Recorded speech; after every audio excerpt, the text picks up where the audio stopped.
जी का गला बिल्कुल बैठ चुका है और प्रभु जी बोलेंगे फिर भी आप सुन नहीं पाएंगे, क्योंकि सुबह में प्रभु जी का गला खराब था। तो प्रभु जी बहुत मुश्किल से सुबह में कथा किए, फिर उसके बाद से तो बिल्कुल आवाज ही नहीं आ रहा है। तो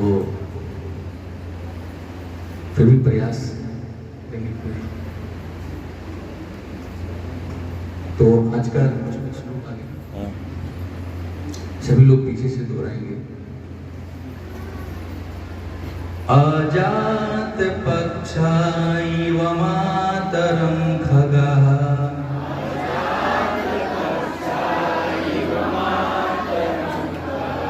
स्तन्यं यथा वत्सरा क्षुद्धरता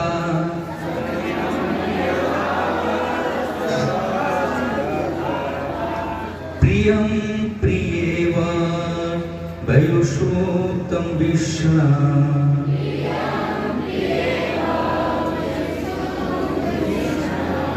मनो अरविन्दाक्षा दीक्षते त्वया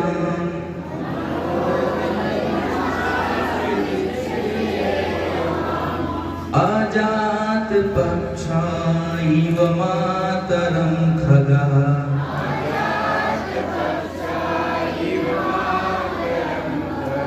स्तन्यं यथा वत्सरा क्षुधार्ता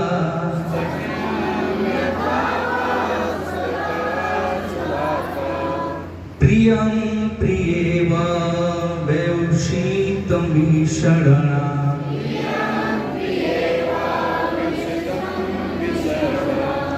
मनो अरविन्दाक्षा दिग्धते त्वाम्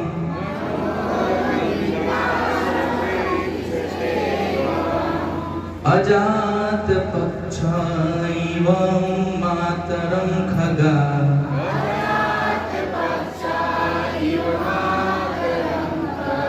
स्तन्यं यथा वत्सरा क्षुधार्ता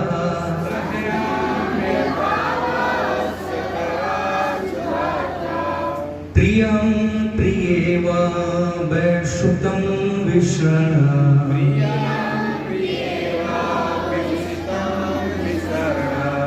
मनो अरविन्दाक्षा दीक्षते त्वाम्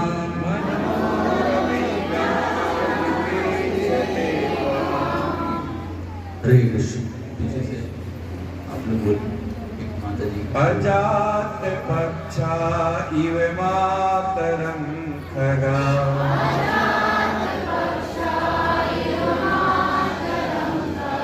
स्तन्यं यथा वत्सरा क्षुधार्ता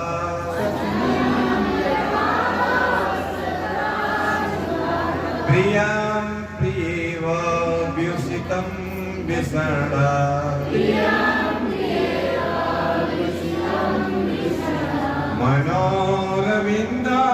मनोरविन्दातिदीक्षते त्वाम्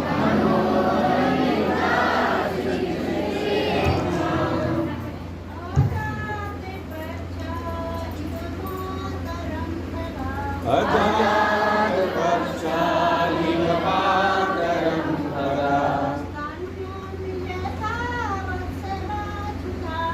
स्तन्यं यथा वत्सरा क्षुधार्ता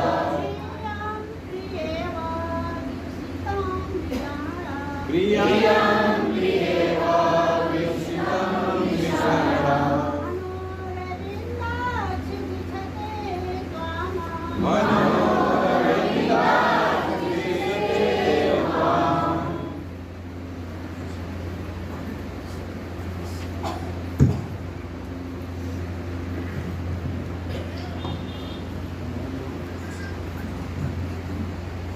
कृष्ण। तो अनुवाद इस प्रकार है। हे कमल नयन भगवान, बोलिए पीछे से, हे कमल नयन भगवान, जैसे पक्षियों के पंख विहीन बच्चे अपनी माँ के लौटने तथा खिलाए जाने की प्रतीक्षा करते रहते हैं, जैसे रस्सियों से बंधे छोटे छोटे बछड़े गाय दूहे जाने की प्रतीक्षा करते रहते हैं, जिससे उन्हें अपनी माताओं का दूध पीने को मिले, या जैसे वियोगिनी पत्नी घर से दूर बसे अपनी प्रवासी पति के लौटने तथा सभी प्रकार से तुष्ट किए जाने के लिए ललायित रहती है, उसी प्रकार मैं आपकी प्रत्यक्ष सेवा करने के अवसर पाने के लिए सदैव उत्कंठित रहता हूँ। तात्पर्य इस प्रकार से डिवाइन ग्रेस श्री भक्तिवेदांत स्वामी श्रील प्रभुपाद की प्रभुपाद तात्पर्य में लिखते हैं, शुद्ध भक्त की अभिलाषा रहती है कि श्रवण करें हम लोग, शुद्ध भक्त की अभिलाषा रहती है कि वह स्वयं श्री भगवान के निकट पहुंचकर उनकी सेवा करे। यहाँ पर जो उदाहरण दिए गए हैं वे सर्वथा उपयुक्त हैं।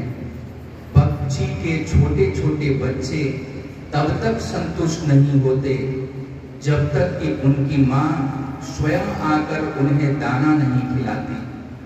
एक बछड़ा तब तक प्रसन्न नहीं होता जब तक उसे अपनी माँ के थन का दूध पीने नहीं दिया जाता, तथा पतिव्रता पत्नी जिसका पति विदेश गया होता है तब तक प्रसन्न नहीं होती जब तक कि अपने प्रिय पति से उसका मिलन नहीं हो जाता। जय श्री प्रभुपाद की जय।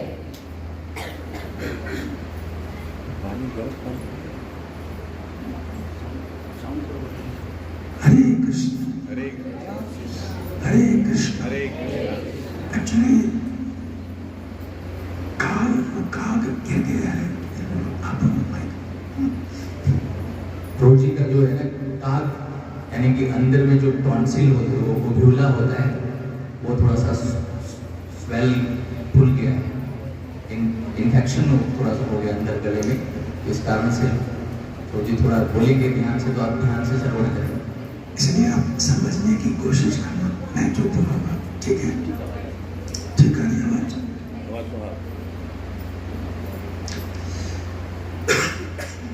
तो आप सुन रहे हैं, इको थोड़ा रखो बाकी। तो आप सुन रहे हैं इस समय, आप रिपीट करते जाइए, ठीक है। आप सुन रहे हैं इस समय वित्रासुर की कथा, वित्रासुर की कथा, जिसमें कि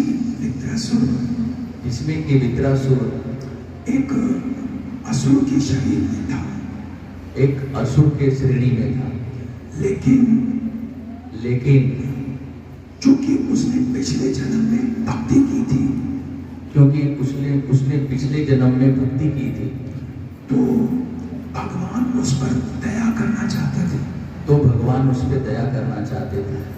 उसके जितने भी पिछले कर्म थे, उसके जितने भी पिछले कारण थे, कर्म थे, पिछले भी कर्म, जितने पिछले कर्म थे, वो आप लोग प्रभु जी का आवाज सुन पा रहे? जोर से बोलिए, सुन पा रहे हो? फिर ट्रांसलेट का जरूरत नहीं पड़ेगा। आप लोग सभी लोग सुन पा रहे हैं? ठीक है, ठीक है, ठीक है। मैं धीरे धीरे बोलता हूँ। तो क्योंकि भगवान क्या करते हैं, हमारे जितने भी पिछले पाप कर्म होते हैं उनको बहुत जल्दी खत्म करने के लिए ऐसे योनि बिठा देते हैं, जैसे बंदर, सूकर, लेकिन कहाँ पर? अपने धाम में। कहाँ बिठाते हैं? आप भारी बोल बोलिए। तो अभी हमने सुबह सुना था कि जो विद्यासुर है उसकी मृत्यु हो गई और परीक्षित ने पूछा था कि हे शुकदेव गोस्वामी ये बताइए कि क्या कारण था कि एक राक्षस मारा गया लेकिन संकर्षण लोक में चला गया। आप समझ पा रहे हो? ठीक है। तो शुकदेव गोस्वामी ने बधाई दी राजा परीक्षित को कि आप कथा को बड़े ध्यान से सुन रहे हो। तो उन्होंने पिछला जन्म सुनाया। हम सबके भी बहुत सारे जन्म हो चुके हैं और बहुत सारे होने बाकी हैं। अगर हम भगवान श्री कृष्ण का नाम नहीं लेते तो, उनकी भक्ति नहीं करते तो जन्म मृत्यु के चक्कर में पड़े रहेंगे। ठीक है। तो शुकदेव गोस्वामी ने उन्हें सुनाया कि ये जो विद्यासुर था चित्रकेतु नाम का राजा था, जैसे आपने सुबह सुना। और फिर उसने कितने विवाह किए थे, कौन बताएगा? कितने विवाह किए थे? और कितने बच्चे हुए थे? एक बच्चा हुआ। उस बच्चे का नाम क्या था? हर्षशोक। और उस बच्चे को किसने मारा? रानी ने मारा। क्यों मारा?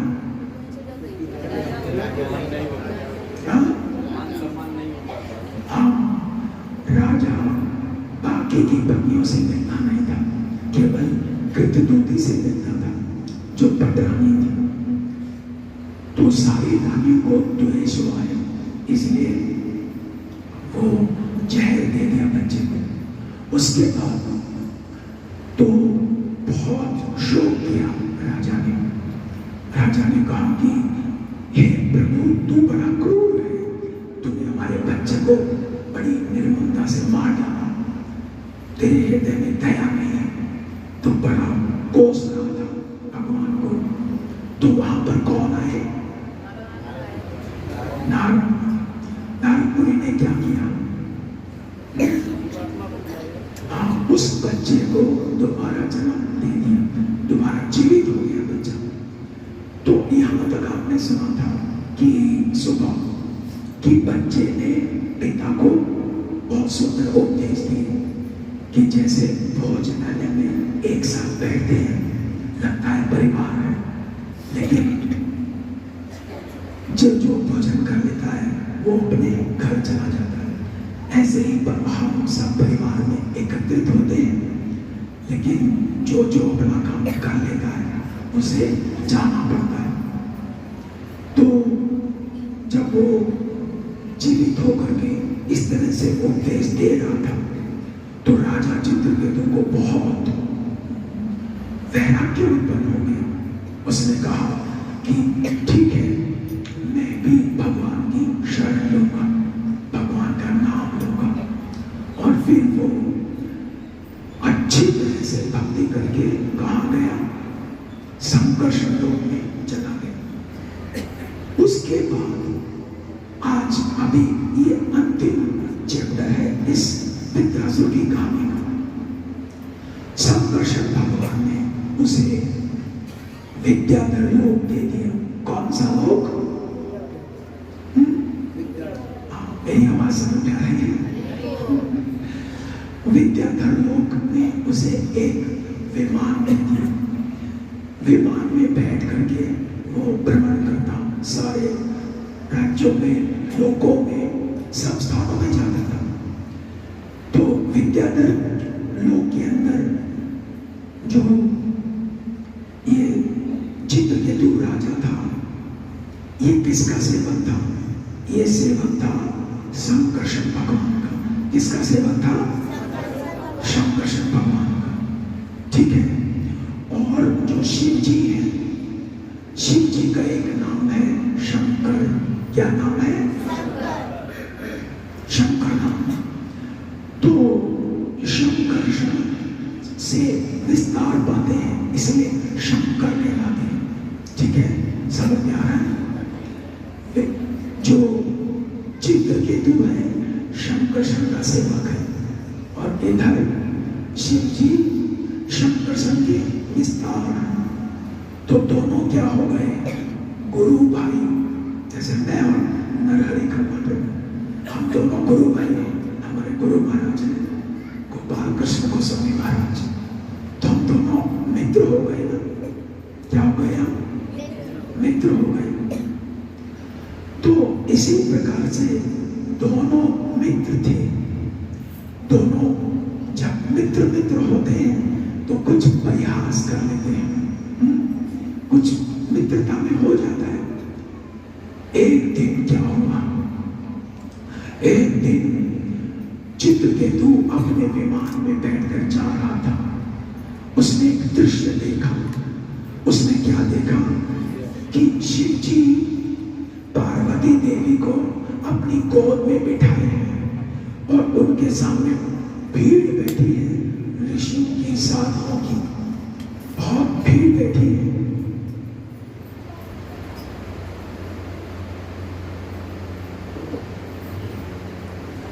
तो जो चित्रकेतु था उसने बड़ा मजाक सूझा, क्योंकि दोनों मित्र हैं। उसने कहा, अरे ऐसा भी कोई करता है क्या? हे महादेव, हे शिव जी, तुम अपनी पत्नी को गोद में बिठा करके और सबको भागवत सुना रहे हो। ये तो बड़ी लज्जा की बात है। लेकिन उसने किस भाव में कहा था? मित्रतावश, परिहासवश, क्योंकि मित्र मित्र में परिहास चलता है।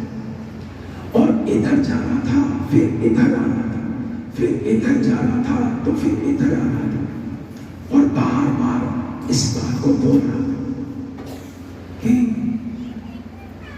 ये कौन सा तरीका है भागवत सुनाने का? भागवत सुनाने के समय तो व्यास आसन पर बैठा जाता है और तुम अपनी पत्नी को गोद में बिठा करके भागवत कर रहे हो। तो शिव जी तो जानते थे, शिव जी तो जानते थे कि मेरा मित्र है, कोई बात नहीं, मजाक कर सकता है, परिहास कर सकता है। लेकिन पार्वती देवी को बहुत गुस्सा आ गया। उसने कहा, तू ज्यादा धर्मात्मा व्यक्ति है और मेरा पति क्या धर्म के नियमों को नहीं जानता? समझ रहे हैं? मेरी आवाज आ रही है? यस, हरि बोल बोलते रहे। तो पार्वती देवी ने वहीं पर पानी का जल लिया, संकल्प जल, और श्राप दे दिया उसे तुरंत। क्या श्राप दे दिया? हे चित्रकेतु, जा तू बन जा। क्या बन जा? राक्षस बन जा, विद्रासुर नाम का। और इस प्रकार से शुकदेव गोस्वामी सुना रहे हैं कि वो चित्रकेतु जो भगवान के शंकरसन के लोक में चला गया था, शंकरसन का दर्शन प्राप्त कर लिया था, श्राप के कारण कहां चला गया? विद्रासुर बन गया, पृथ्वी लोक में आकर के राक्षस बन गया। इस कहानी से हम क्या सीखें?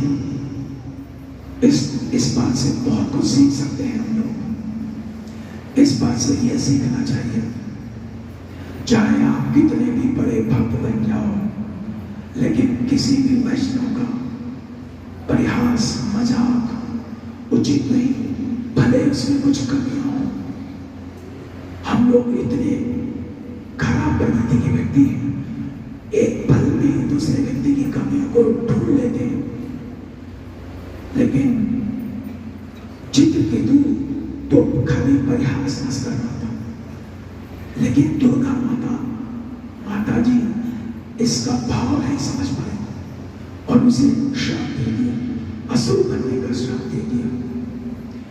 लेकिन दूसरी ओर चित्रकेतु महाराज, जो कि भगवान के भक्ति करके शुद्ध भक्त बन चुके थे, वो जब उन्होंने देखा कि मुझे श्राप मिल गया है, तो अपने विमान को नीचे उतारा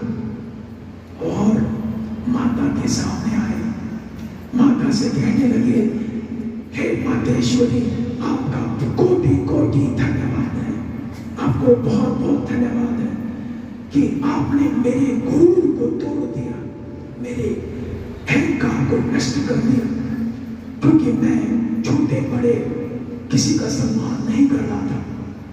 आपका बहुत बहुत धन्यवाद। अर्थात जो व्यक्ति भक्ति में जितना गहरा होता है, जो व्यक्ति भक्ति में जितना शुद्ध होता है, वो कभी भी अपने आप को बड़ा नहीं कहता। ये पहचान है भक्त की। जो व्यक्ति ये कहता है कि मैं बहुत बड़ा और शुद्ध हो चुका हूं भक्ति में, वो उतना ही नीचा होता है। और जो व्यक्ति ये कहता है कि मैं भक्ति में बहुत बड़ा हो चुका, बहुत नीचा, इसका मतलब है वो भक्ति में बहुत ऊपर है। क्योंकि चाणक्य पंडित कहते हैं, ध्यान से सुनिए ना, सबको आवाज आ रही है मेरी? पीछे पीछे आवाज आ रही है? ठीक है। चाणक्य पंडित कहते हैं कि जिन वृक्षों में फल लगे होते हैं, जिन वृक्षों में फल लगे होते हैं, वो सदा झुके होते हैं, और जिन वृक्षों में फल नहीं लगे होते, वो सदा अकड़ कर खड़े होते हैं। इसलिए चित्रकेतु चाहता तो श्राप दे सकता था माता दुर्गा को, लेकिन उसने ऐसा नहीं किया, क्योंकि जो शुद्ध भक्त होता है वो कहता है कि जो भी मुझे कष्ट मिल रहा है, ये मेरे किसी पाप का ही फल है। दूसरों की ओर उंगली नहीं उठाता। लेकिन जो व्यक्ति भक्त नहीं होता, भले उसकी गलती हो, लेकिन वो दूसरों की को दोषी ठहराता है। तुम्हारे कारण मैं कष्ट भुगत रहा हूं। आप समझ रहे हैं? शुद्ध भक्त बनिए। अगर आप शुद्ध भक्त बनेंगे, श्रील प्रभुपाद जी जब अमेरिका में थे, तो अमेरिका का एक प्रेस रिपोर्टर आया, स्वामी जी से प्रश्न पूछा, और उसने बड़ा टॉन्टिंग किया, उसने बड़ा वैन किया स्वामी जी के ऊपर। उसने कहा कि हे श्रील प्रभुपाद, अगर सारा अमेरिका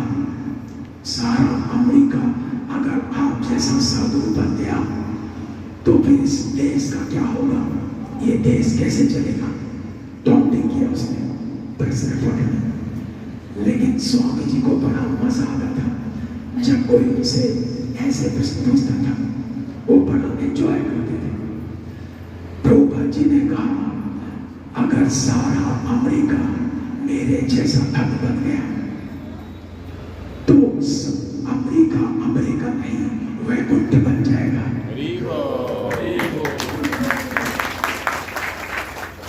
देखिए, ये शुद्ध भक्त का आसन होता है। तो जिस समय पर ये श्राप मिला, उस समय हाथ जोड़कर निश्चित तो महाराज चले गए उस श्राप को स्वीकार करने के लिए। और इधर शिव जी ने पार्वती से बात की। अभी तक शिव जी चुप थे, जैसा कल पूछ रहे थे कि वैष्णव नाम यथा संभव। इसलिए शिव जी सबसे बड़े भक्त हैं। उन्होंने देखा कि एक वैष्णव को श्राप मिला है, मेरे गुरु भाई को श्राप मिला है, लेकिन दूसरी ओर पत्नी है, तो झगड़ा हो जाएगा, चुप रहे। इसलिए कहते हैं एक चुप 100 को हराए, है ना? आज हमारे गुरु महाराज का शरीर छूट गया। हमारे गुरु महाराज ने एक विल बनाई। उनको पता था कि वो बस जाने वाले। वो कहते थे, अगर कोई नैना मारता है तो आप गहना मत मारो। आप समझ रहे हैं? अगर कोई नैना मारता है, नैना मतलब ताश खेलते हैं, नैना देना, समझते हैं?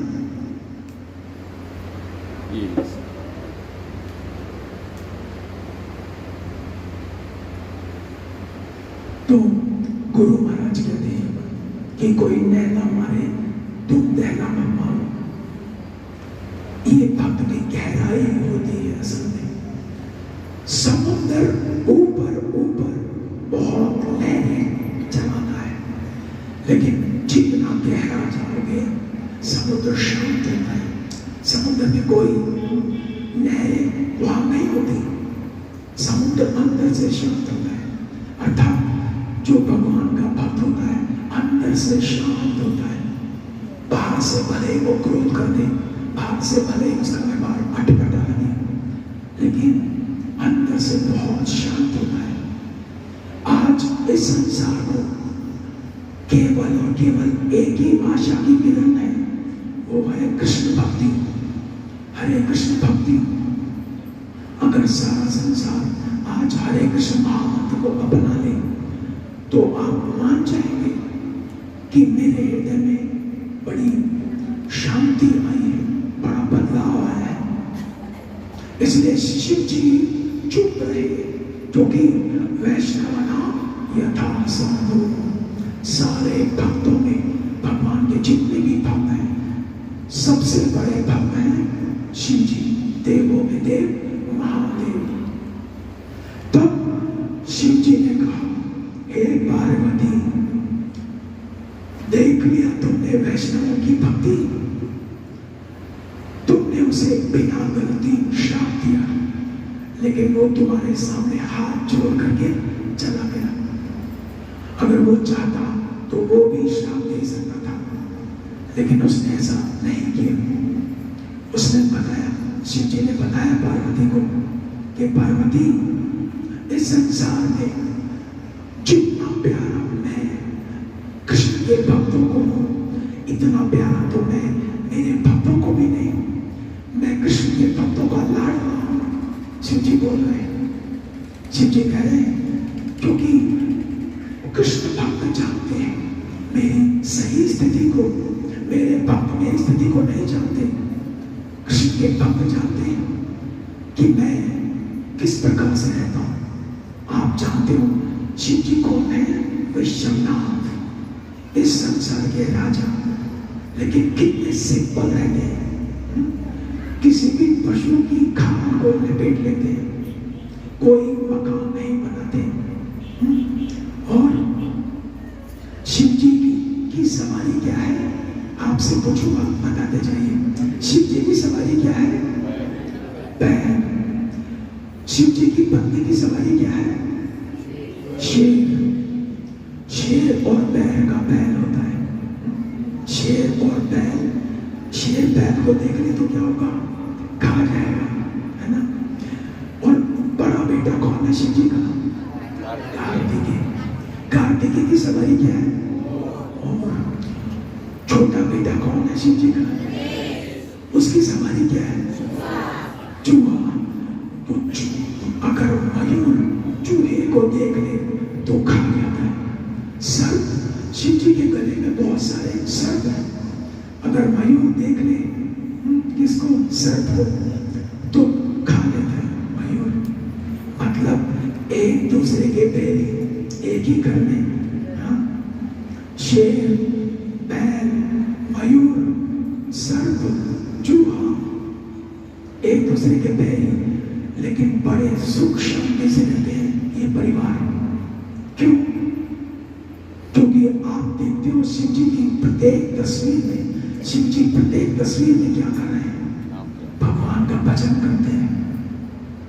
विष्णु पुराण में एक श्लोक मिलता है, सहस्त्रनाम पुण्यानाम द्रावधातु यत्फलम एक विद्यातु कृष्ण से नामेकं तत्प्रयच्छति। विष्णु कहते हैं,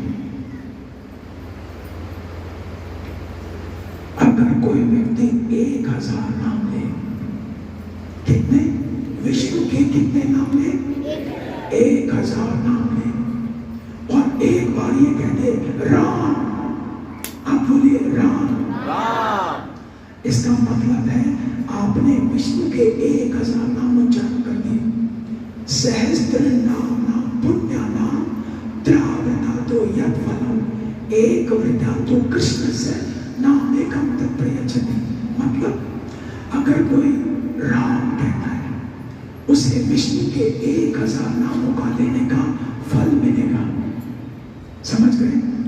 लेकिन अगर कोई एक बार कृष्ण कहता है, आप बोलिए कृष्ण, इसका मतलब है उसने विष्णु के 3000 नाम ले लिए, इतना पुण्य मिलेगा जितना कि केवल कृष्ण कहने से मिलता है।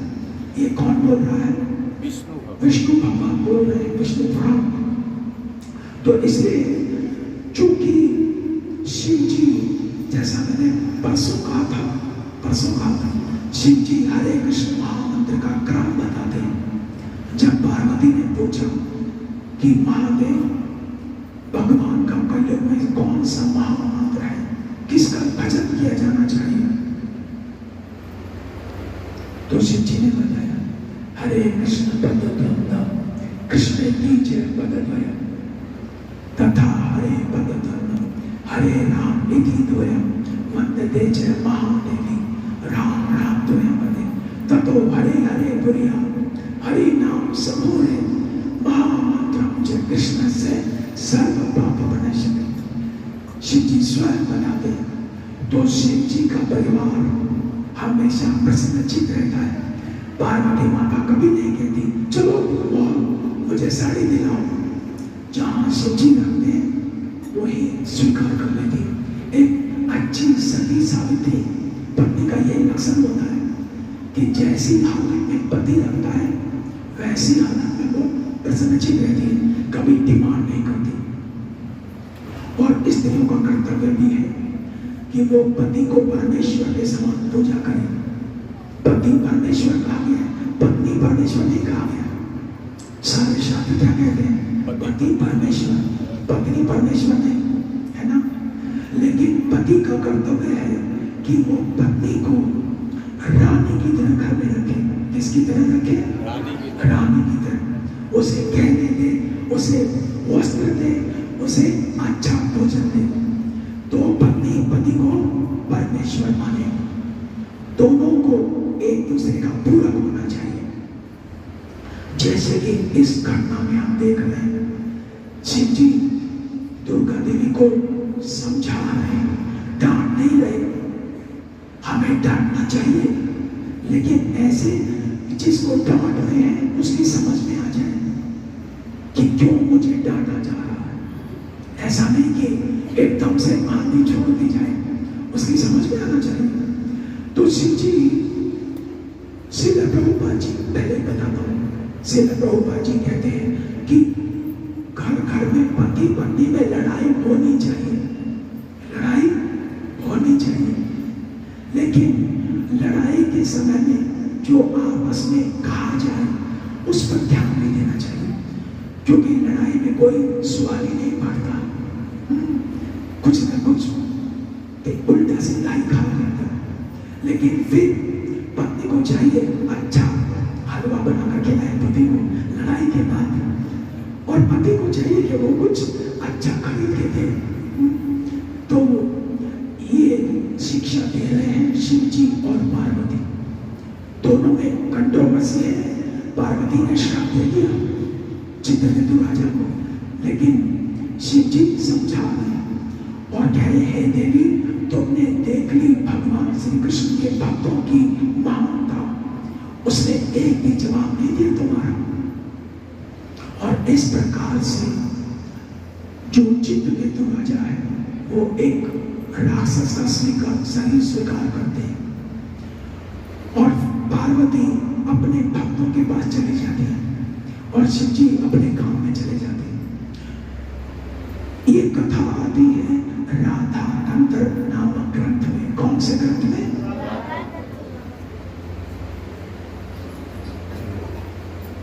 वहां पर एक व्यक्ति आता है पार्वती के पास। पार्वती से कहता है, हे माता, मुझे ये बताइए कि कलयुग में कौन सा महामंत्र है, कलयुग में कौन से नाम का भजन करना चाहिए, क्योंकि मैं आज आपके द्वार पर आया हूं। मुझे नहीं मालूम कि कौन सा भगवान का भजन का सही मंत्र है, लेकिन जो आप देंगी उसे मैं स्वीकार करूंगा। तो माता पार्वती कहती है, सुनो माता महामाए विश्व बीज स्वरूपिणी हरि नाम महामाए क्रमबद्ध सुरेश्वरी। मेरे पीछे बोलिए, हरे कृष्ण कृष्ण कृष्ण हरे हरे राम राम हरे हरे। आगे पार्वती ने कहा त्वाक्षी दशग्राण्येन कलो नामानि सर्वदं एतं मंत्रं सुतश्रेष्ठं प्रथमं शृणुयानः। पार्वती माता कह रही कि जो व्यक्ति हरे कृष्ण महामंत्र का जप करता है वो व्यक्ति कलयुग में सबसे अच्छा बेटा है मेरा, और मेरी दृष्टि में पहले नंबर का व्यक्ति है। कौन सा व्यक्ति? जो हरे कृष्ण कृष्ण कृष्ण हरे हरे, हरे राम राम राम हरे हरे मंत्र जप करता है। संस्कृत में कहती है द्वाक्षितस राण्य। द्वाक्षितस का मतलब होता है 32 अक्षरों वाला मंत्र। इस मंत्र में 16 शब्द है लेकिन 32 अक्षर है। द्वाक्षितस राण्य कलो नामानि सर्वदं, कलयुग में सबसे बड़ा नाम है एतं मंत्रं सुतश्रेष्ठं। जो इस मंत्र का भजन करेगा वो मेरा सबसे अच्छा बेटा होगा। तो आप में से कौन कौन अच्छा बेटा बनना चाहता है? माता पार्वती का हाथ उठाइए पीछे। इसका मतलब है मैं इधर पबुआ में आया और यहाँ पर सब अच्छे बेटे मिले, मुझे सब अच्छी बेटी मिली। क्योंकि सामान्यतया माता को सब क्या कहते हैं? माँ मुरादें पूरी कर दे, हलवा बांटूंगी। केवल हलवे में मैं खाना चाहते हैं माता को, हलवा नहीं। आप हरे कृष्ण का जप कीजिए, आपका जीवन हिल जाएगा। आपके जीवन में हलवा ही हलवा मिलेगा। आपको मांगना नहीं पड़ेगा माता से कभी भी कुछ भी। बस नवरात्रों में जैसे भोजन करते हैं वैसे ही हमेशा भोजन कीजिए और हरे कृष्ण का जप कीजिए, तो माता आपसे सदा सदा प्रसन्नचित रहेगी। जो व्यक्ति कलयुग में माता से डिमांड करता है कि माता मुझे ये धन चाहिए, माता मुझे वस्त्र चाहिए, नौकरी चाहिए, इसकी तुलना शास्त्रों में की गई है महिषासुर से। महिषासुर से क्यों? क्योंकि महिषासुर और पार्वती का आपने दृश्य देखा होगा, काली देवी का देखा है दृश्य। महिषासुर ऐसे आ रहा है काली देवी के ऊपर, और काली देवी क्या कर रही है? त्रिशूल घोंप रही है उसके छाती में। ये त्रिशूल क्या है? किस बात का लक्षण है? देखिए त्रिशूल है 3 दांत, 3 त्रिशूल होते हैं ना। एक है आदि दैविक कष्ट। अगर इस संसार में आकर आप भोगना चाहते हो, सुख लेना चाहते हो कृष्ण से दूर रह करके, तो आपको देवताओं के कष्ट मिलेंगे। जैसे बहुत गर्मी हो जाना, भूचाल आ जाना, सुनामी आ जाना, ये कष्ट कौन से? आदि दैविक कष्ट। फिर है आदि भौतिक कष्ट। भौतिक कष्ट का मतलब है दूसरे जीवों से, जैसे मच्छर, सर्प, बंदर, या तो आपका कोई बढ़िया सा पड़ोसी। कई बार पड़ोसी आ जाता है बहुत अच्छा, जो आपको जीने नहीं देगा और मरने के नहीं देगा। ये कौन सा कष्ट है? आदि भौतिक कष्ट। और तीसरा कष्ट है आध्यात्मिक कष्ट। आध्यात्मिक कष्ट का मतलब है शरीर और मन के द्वारा मिलने वाले दुख। अगर कृष्ण से विमुख होकर आप सुख पाना चाहते हो तो महिषासुर की भांति दुर्गा देवी अपना त्रिशूल खड़ा कर देती है, और ये व्यक्ति भोगना चाहता है कृष्ण से दूर रहकर, उतना ही दुख मिलेगा हमें। इसलिए शिव जी, पार्वती, शिव जी, कार्तिकेय, गणेश हमेशा प्रसन्नचित रहते हैं, क्योंकि भगवान का नाम लेते हैं। और वृत्रासुर बन करके वो चला गया। मैंने पहले दिन कहा था कि वृंदावन में बंदर, शुकर और मयूर, कोई भी कुत्ते, प्रभुपाद जी ने बताया अपनी पुस्तक में वृंदावन एज इट इज कि ये सारे के सारे धामवासी पिछला जितना भी पाप है वो एक ही ऐसी योनि देकर कृष्ण पूरा कर रहे हैं। और अगले जन्म में कहां जाने वाले हैं? कहां जाने वाले हैं? भगवान के धाम। क्योंकि इसी प्रकार से राजा चित्रकेतु जो संकर्षण के दर्शन कर चुका था, जैसे उसका शरीर छूटा, उसकी गर्दन कितने दिन में कटी थी? किसी को याद है? सुबह बताया था मैंने, 360 दिन लग गए, जिसमें 100 मर रहे थे। दधीची ऋषि के उस दधीची ऋषि की हड्डियों से बने हुए वज्र में। तो इस प्रकार से ये कथा यहाँ पर समाप्त होती है। लेकिन कुछ हम थोड़ा श्लोक को समझेंगे, क्योंकि ये श्लोक बहुत ही सुंदर है और मेरा फेवरेट श्लोक है। ये श्लोक मुझे बहुत पसंद है। इस श्लोक को मैं अक्सर अपने कथाओं में सुनाया करता हूँ। देखिए, ये श्लोक हमें ये शिक्षा दे रहा है कि जिस समय आपका शरीर छूटे, आप सुनते मेरी आवाज? कौन कौन सुनता है? आप सबका शरीर छूटेगा एक दिन। सब मानते इस बात को? हाँ, ऐसा तो नहीं कि पपुआ में लोग पनीर ज्यादा खाते हो या दूध ज्यादा पीते हो या हम तो गांव वाले हम नहीं मरेंगे। नहीं, सबको मरना पड़ेगा एक दिन, है ना? लेकिन जिस दिन हमारी मृत्यु आएगी, उस दिन की हमारी स्थिति कैसी होनी चाहिए? रिश्तेदार तो हलवा पूरी आलू टमाटर की सब्जी तेरहवीं के दिन खाकर चले जाएंगे, लेकिन आपका क्या होगा? आपने फिल्मों में सुना होगा ना, तेरा क्या होगा कालिया। तो कालिया का मतलब है कलयुग के लोग, तो हम सब कालिया हैं सब। तो तेरा क्या होगा कालिया? अगर हमारी स्थिति ऐसी नहीं रही जैसे इस श्लोक में लिखी, भद्रासुर महाराज कह रहे हैं, हे कमल नयन भगवान, जैसे पक्षियों के पंख विहीन बच्चे अपनी मां के लौटने तथा खिलाए जाने की प्रतीक्षा करते रहते हैं। चिड़िया के छोटे छोटे बच्चे होते हैं, घोंसले में बैठे होते हैं और सारा दिन इंतजार करते हैं। किसका? माता चिड़िया, पिता चिड़िया कब आएगी, कब आएगी और हमारे लिए भोजन लाएगी कहीं से। और जैसे ही देखते हैं, उत्सुक रहते तो है, देखते हैं कि आ गई माता, आ गई माता, आ गई, तो ची ची ची ची ची ची ची ची ची करना शुरू कर देते हैं ना, और खुशी से फिर खाना शुरू कर देते हैं। ऐसी उत्सुकता की आवश्यकता है हमें।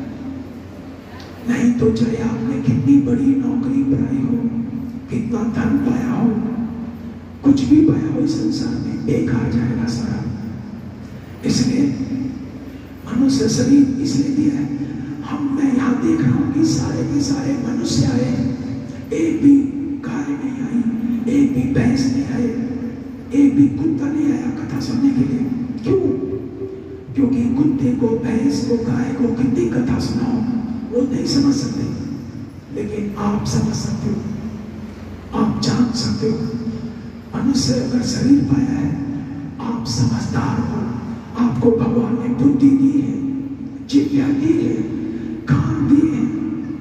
अब भैंस के आगे कितना भी मैं बोलूं, वो कुछ नहीं समझ पाएगी। इसलिए शास्त्र कहते हैं, श्री कृष्ण भगवान कहते हैं श्रीमद् भागवत के 11वें स्कंद में, दुर्लभो मानुषो देहो, क्या कहते हैं? दुर्लभो मानुषो देहो देहि नाम क्षण भंगुरा तत्रापि दुर्लभम मन्ये वैकुंठ प्रिय ग्रामणाम। कृष्ण कह रहे हैं, हे उद्धव, इस संसार में सबसे ज्यादा दुर्लभ वस्तु है मनुष्य शरीर प्राप्त करना। सबसे दुर्लभ क्या है?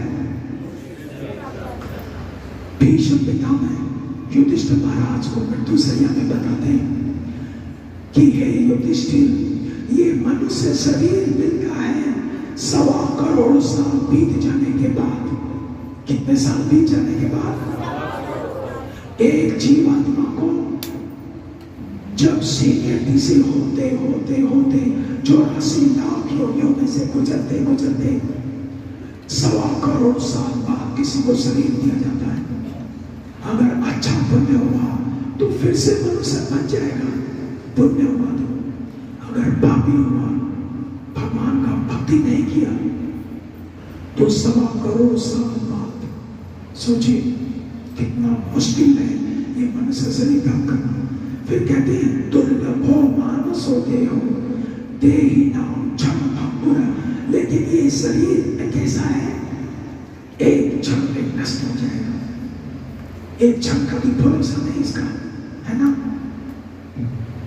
एक क्षण में कुछ भी हो सकता है। पदम पदम यद भी बदाम। आगे कहते हैं लेकिन हे उद्धव दुर्लभो मानसो देहो देहिनाम क्षण भंगुरा तत्रापि दुर्लभम मन्ये। उससे भी दुर्लभ है, मनुष्य शरीर तो दुर्लभ है ही, उससे भी दुर्लभ क्या है, वैकुंठ प्रिय ग्राम। किसी वैकुंठ का जो वैकुंठपति का जो प्रिय है उसके दर्शन हो जाए। इस संसार में सब कुछ मिल सकता है, जैसे पिछले श्लोक में सुबह कहा था, स्वर्ग मिल सकता है आपको, पूरी पृथ्वी का राज्य मिल सकता है आपको, मोक्ष मिल सकता है आपको, सारे सुख मिल सकते हैं। लेकिन भगवान के भक्त का संग मिलना, इसकी तुलना इस संसार में किसी से भी नहीं की जा सकती। तो जितने भी भक्त यहां उपस्थित हैं बबुआ के, इनके चरणों में मैं भीख मांगता हूं। आप भीख दोगे मुझे? कौन कौन भीख देगा? आज आखिरी दिन है, दक्षिणा तो देनी पड़ेगी आपको, क्योंकि गला बैठा हुआ तब भी मैं बोल रहा हूं। दक्षिणा दोगे कि नहीं? चेकबुक लेकर आए हैं कि नहीं? चेकबुक लेकर आए। एक ही दक्षिणा देनी आपने, एक ही दक्षिणा देनी है कि जो भक्त इस सेंटर को चला रहे हैं, जो भी भक्त इस सेंटर के लिए खर्चा कर रहे हैं, इन भक्तों को आंच नहीं आनी चाहिए, इन भक्तों का उत्साह टूटना नहीं चाहिए। इन भक्तों के पीछे खड़े हो जाना है आप सबको, चाहे माता हो चाहे प्रभु हो, चाहे आप नमक से,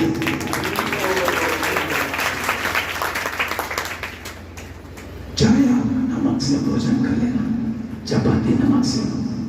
भगवान कहते हैं कि आत्मा को शरीर के साथ रखना चाहिए इकट्ठा, बस इतना ही खाना चाहिए।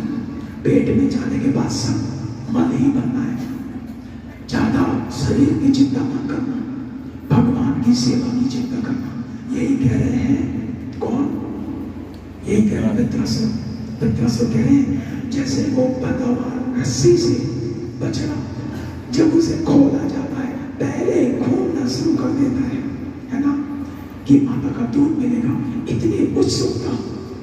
और तीसरा उदाहरण देते हैं क्या, जिस प्रकार से वियोगिनी पत्नी जिसका पति विदेश गया है, आज बहुत सालों के बाद लौट रहा है, तो बार बार दरवाजे में आकर देखती है कि कब आएगा पति, कब आएगा पति, मेरे लिए क्या लेकर आएगा, और मैंने जो उसके लिए भोजन बनाया मैं उसको खिलाऊंगी।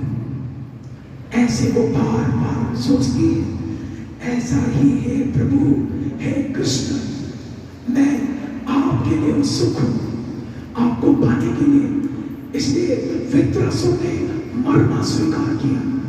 वृत्रासुर चाहता तो इंद्र को कुचल सकता था, लेकिन उसने कहा नहीं, अगर मैं जीत गया तो मैं हार जाऊंगा। आप समझ रहे हैं?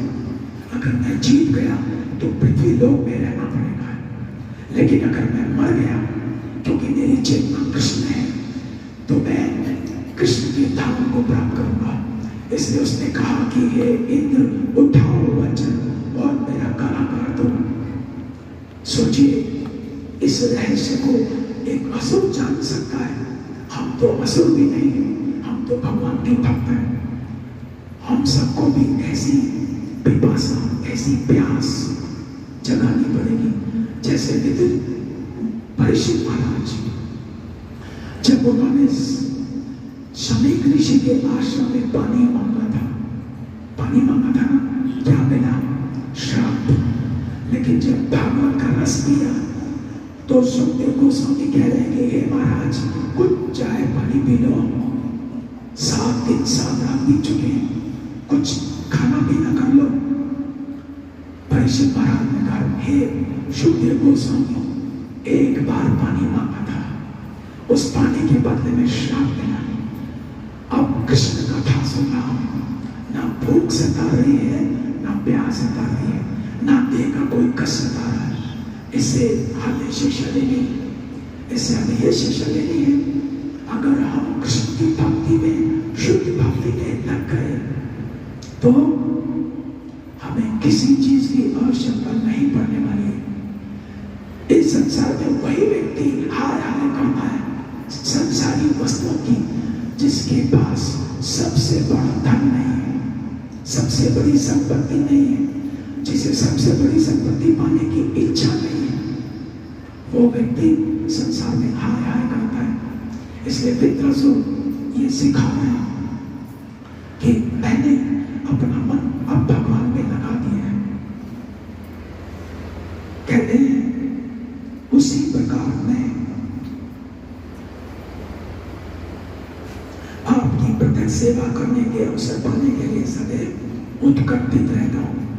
आपकी प्रत्यक्ष सेवा करना चाहता हूं प्रभु।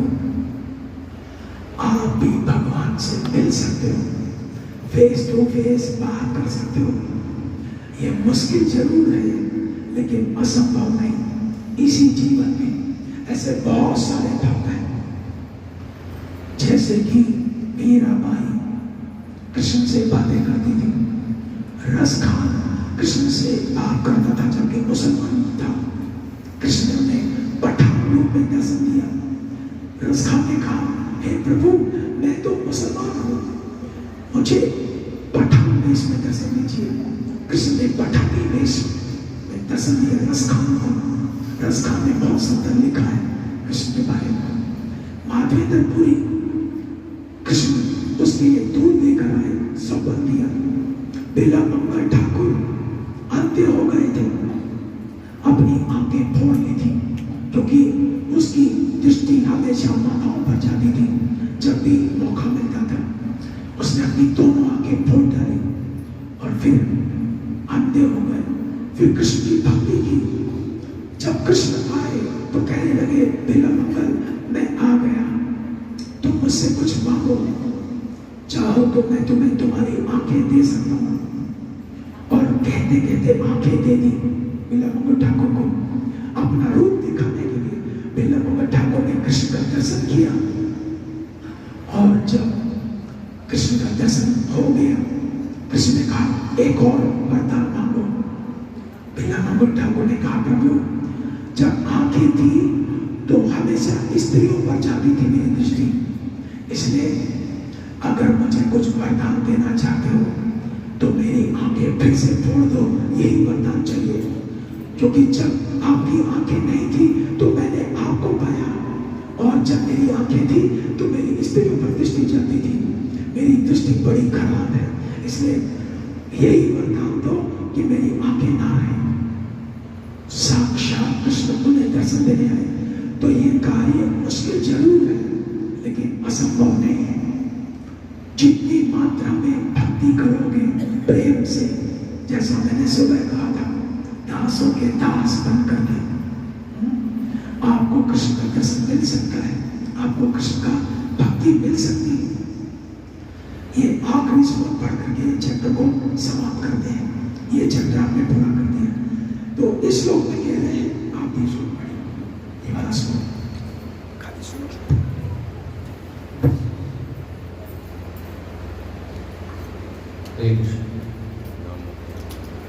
ममोत्तम श्लोक जनेषु संख्यम्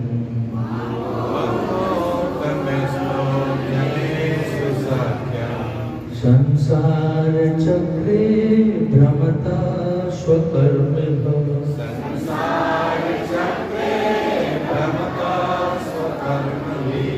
त्वन्मयायया जदारगे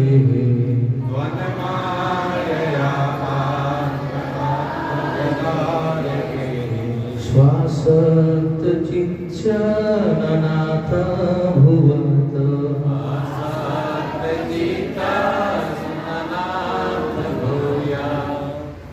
अनुवाद मेरे पीछे बोलिए। हे भगवान, हे स्वामी, मैं अपने सकाम कर्मों के फलस्वरूप इस पूरे भौतिक जगत में घूम रहा हूं और मैं आपके पवित्र तथा प्रबुद्ध भक्तों की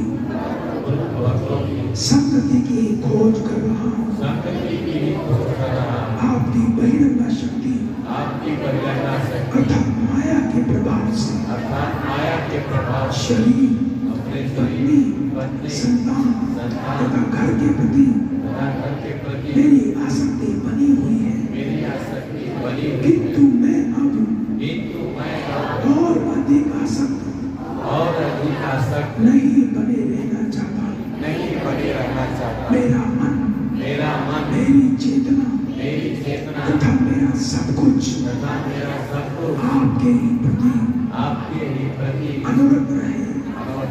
इस प्रकार श्रीमद् भागवतम के 6वें स्कंद के अंदर विद्यासुर के दिव्य गुण नामक 11वें अध्याय का भक्ति वेदांत तात्पर्य तो इस श्लोक में विद्यासुर जी कह रहे हैं, मैं अपने सकाम कर्मों के फलस्वरूप, मतलब हम परिवार में ज्यादा आसक्त होते हैं और भगवान में कम। मैं ये नहीं कहता कि आप परिवार को छोड़ दो, लेकिन कृष्ण को पाना है तो आपको 50-50 बनना पड़ेगा। सबने सुना होगा, एक फिल्म का गाना था, प्यार का वादा 50-50, मतलब आपको प्यार करना पड़ेगा 50% परिवार को और 50% कृष्ण को। जिस दिन जैसे प्रभु जी ने 1% देना स्टार्ट किया, जिस दिन आपने 50% देना शुरू कर दिया, समझ लो आपने अपना एवरेस्ट की ऊंचाई प्राप्त कर ली। उस दिन आपने सब कुछ पा लिया है, क्योंकि कृष्ण यही चाहते हैं कि आप अपना घर भी बसाओ और अच्छे मन से मेरी भक्ति भी करो। 50-50 करना पड़ेगा। जो आप दान देते हो ना मंदिर में, कृष्ण उसको नहीं देखते, कृष्ण किसको देखते हैं? जो आपके बैंक में बच गया, जो आपकी मुट्ठी में पीछे छुपा है, उसको देखते हैं। उतनी ही कृपा देंगे आपको। तो एकदम से नहीं, धीरे धीरे बढ़ाइए। इसलिए कह रहे हैं विद्यासुर, क्योंकि मैं सकाम कर्मों के फलस्वरूप इस पूरे जगत में घूम रहा हूं। हम भी संसार में घूम रहे हैं, पता नहीं कितने जन्मों से हम इस संसार में यहाँ पर है। बड़ा साइंटिस्ट हो, बड़े से बड़ा फिल्म एक्टर हो, बड़े से बड़ा क्रिकेट प्लेयर हो, वो नहीं जानते कितने जन्मों से वो इस संसार में भुगत रहे हैं और कितने जन्मों तक भुगतने वाले हैं। आप समझ रहे मेरी बात? समझ में आ रही है? आप में से कोई जानता है कि कितने जन्मों से मैं यहाँ हूं? कोई जानता है क्या? और क्या कोई जानता है कि अगली बार मैं कहां जाने वाला हूं? हम सब असहाय हैं, लेकिन देखिए चित्त से पहचानते हैं, चित्त से जाना जाता है कि ये व्यक्ति कहां जा रहा है। जैसे आज हमारे गुरु महाराज ने जब शरीर छोड़ा तो संसार का प्रत्येक मंदिर उनके लिए प्रार्थना कर रहा था, हरे कृष्ण का रहा था। तो पक्का है, इसलिए सन्यासी के लिए कहा गया है कि सन्यासी जब भक्ति करता है मनसा वाचा कर्म, तो क्या है वो नित्य लीला प्रविष्ट। हम बोलते हैं ना, नित्य लीला प्रविष्ट। श्रील प्रभुपाद बात कीजिए तो कृष्ण की दो प्रकार की लीलाएं होती हैं, एक नित्य लीला और एक कौन सी अप्रकट लीला। जब कृष्ण इस संसार में थे तो उसको कहा जाता था नित्य लीला।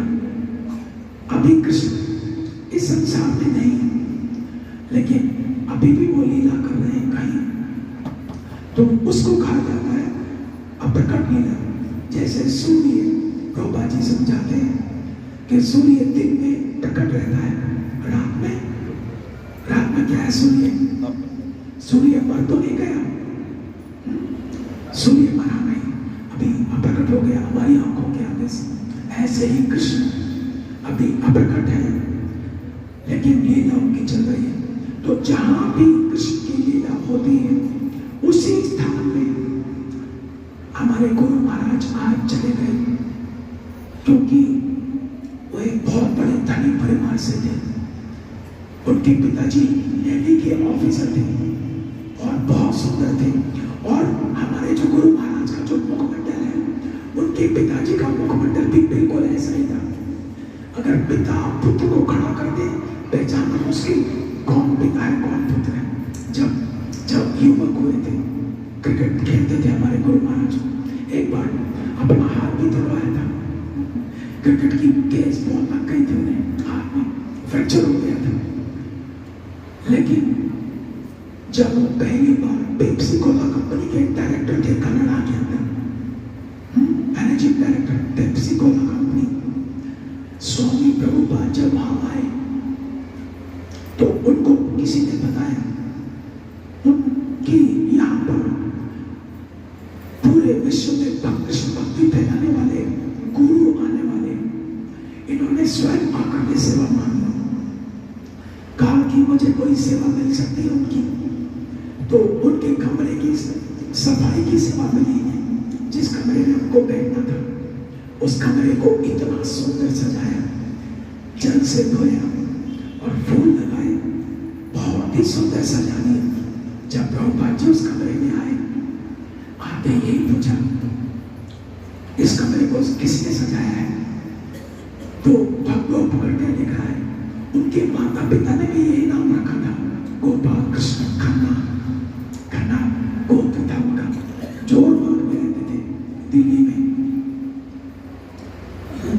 जब प्रभुपाद जी ने दीक्षा की, इसी महीने में दीक्षा हुई थी उनकी चिट्ठी के माध्यम से। प्रभुपाद जी ने लिखा तुम्हारा नाम तो पहले से गोपाल कृष्ण है, इसलिए मैं नाम नहीं बदलूंगा, तुम्हारा नाम होगा गोपाल कृष्ण दास। और जब सन्यासी बने तब भी उनको नाम यही रखा। इसलिए माना जाता है कि हमारे गुरु महाराज भगवान के धाम में मंजरी है, गोपाल मंजरी। ये कई सन्यासियों ने बताया। मंजरी का मतलब होता है राधा रानी की सेविका। राधा रानी की आयु बताई गई है 12 साल और 4 महीने, 12 साल 2 महीने 15 दिन। इससे आगे उम्र बढ़ती नहीं। कृष्ण की आयु है 15 साल 9 महीने 7.5 दिन। तो जो राधा की सेविका होती है वो 6 साल की होती है। जब राधा कृष्ण होली खेलते हैं तो ये सप्लाई करते हैं जो भी रंग डालना है ठाकुर जी पर। तो हमारे गुरु महाराज उनके विषय में यही बता गया कि वो गोपाल नामक मंजरी थे और राधा कृष्ण की सेवा में आज लौट गए। आज के दिन हम बहुत प्रसन्न भी हैं और आज के दिन हम दुखी भी बहुत हैं। कहा गया है कि जिस दिन गुरु शरीर छोड़े उस दिन शिष्य को क्या करना चाहिए। शास्त्र कहता है कि जिस दिन गुरु शरीर छोड़े तो शिष्य को ऐसे रोना चाहिए जैसे कि एक स्त्री विधवा होने पर रोती है, अपनी चूड़ियों को तोड़ करके। ऐसे एक शिष्य को जोर जोर से चिल्ला करके आंखों से आंसू बहाकर रोना चाहिए और ऐसे ही प्रसन्न भी होना चाहिए। क्यों? क्योंकि आज के दिन उनके गुरु महाराज अपना कार्य समाप्त करके अपने जो आराध्य देव है कृष्ण के लौट में